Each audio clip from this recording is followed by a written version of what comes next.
No one shut off the valve.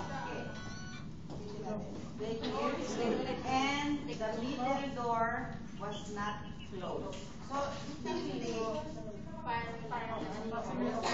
from our previous fire drill, he said that Mr. Reyes just said that we should make a fire door there instead of that glass door. So if you pass through that door from room 6 and 7, if you pass from that door, you should close the door. Alam ko ba safety first?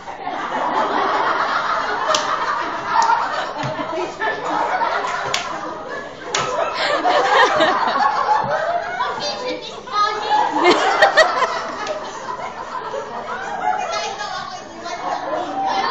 Patient in recovery.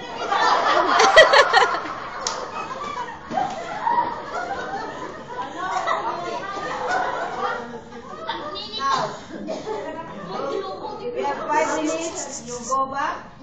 Everything should be in place. Yeah, and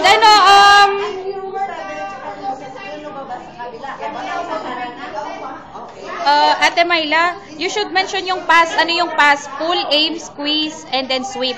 Yeah, what is the what because it means that's what you're doing. Just verbalize. Kasi hindi pwede yung gano'n. Kaya nga.